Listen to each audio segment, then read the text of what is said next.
Okay, so Blender to CATIA V5, this will be similar to the one within Fusion 360.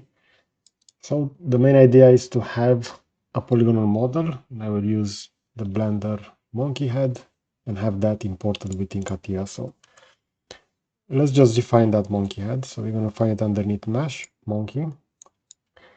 And if I will enable the statistics, we're going to see that this will be defined by 500 faces.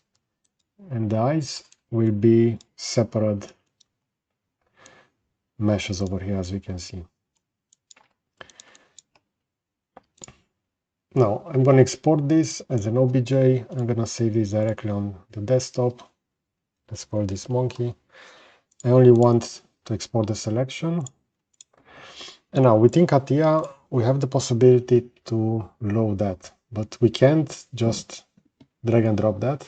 We need to go within start, and we need to go within shape, imagine a shape.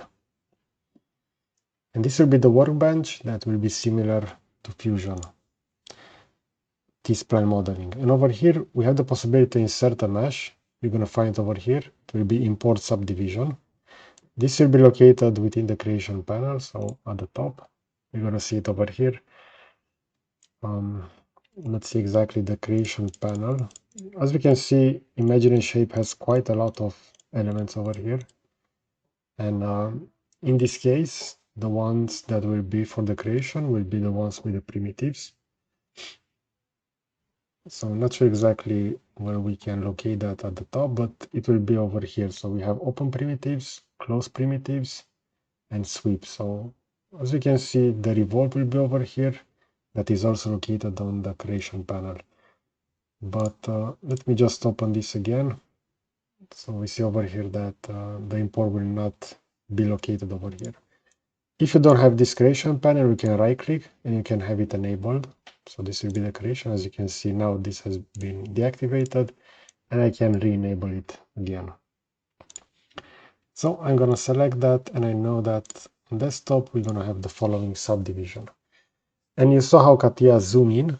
This is due to the fact that this has been scaled 1,000 times. So this is now 1,000 times smaller.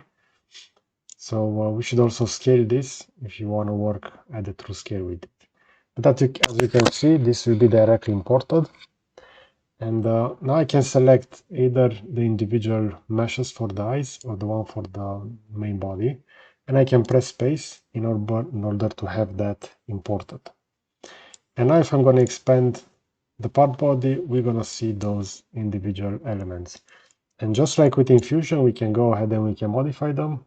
So I can select, for example, the head, press space to enable editing. And over here, I now have the possibility to modify that. So as you can see, the main difference is that over here, the elements are smoothed. If I will try to do the same within Blender, it will not be so smoothed. So if I will jump over here, I will select the following edge. And I'm just going to grab that. You're going to see that this will be more polygonal. So once we import this within Imagine Shape, everything will be smoothed. So we have the possibility to change that if you don't want to, but usually it's a good idea to have that selected. We can also go ahead and enable symmetry zone, and I have additional video regarding that. Okay, so I hope you find this content useful.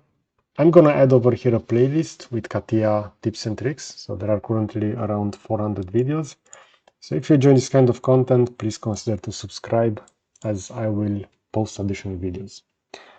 Okay, so that's it. Thanks for watching.